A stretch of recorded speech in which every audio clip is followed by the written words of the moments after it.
Ako si Russell, 3 taon ng tambay. Charot! Ngayon nga ay magluluto kami ng chicken butter garlic.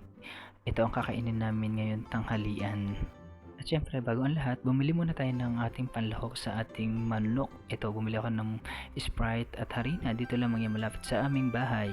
At dahil nilimutan kong bumili ng ketchup, kaya si Darren ang aking pinabili. Syempre, si RJ pa rin yung naggagayat at siya yung magluluto ngayong araw na ito ng aming tanghalian. At dahil gusto niya matutong magluto, kaya siya ulit ang pinagluto ko ngayong tanghalian ng aming uulamin. Kaya siya na yung bahala para sa aming kakainin. At yun na nga, hinalo na niya yung manok na ipiprito at nilagyan namin ng tubig na kaunti dapat pero napadami kaya dinagdagan namin ang harina. At sabi ko sa kanya kapag mainit na yung kawali sa kanya ilalagay yung manok na aming ipiprito kasi hindi siya talaga marunong magluto pa sa ngayon. Siyempre, habang inaantay namin maluto yung manok, nagkukwentuhan kami dyan tatlo na Darren at RJ. Ito na nga, binabaligtad niya yung manok na piniprito kasi baka siya masunog. At habang nag-aantay kami na maluto yung manok na piniprito ni RJ, nagtugtugan kami at nagkantahan. Siyempre, ito na nga yung manok ni RJ na pinirito, itong medyo sunog.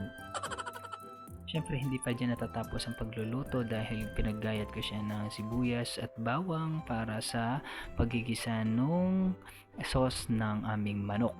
At ito na nga yung butter na inilagay namin, sibuyas, bawang. At inilagay na namin ang ketchup na 1 pack para mas magandang tingnan ang aming sauce para sa manok. At nilagyan din namin siya ng konting toyo para may kulay. Syempre, hindi mawala dyan ang paminta at ang aming pampasarapang Sprite.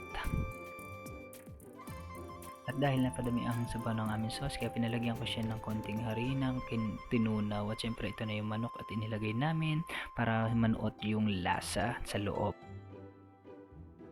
At finally, ito na, nakatapos na kami ng isang lutuin ng aming pangtanghalian. Yun lamang, muli ako si Russell, 3 taon ng tambay. Charot!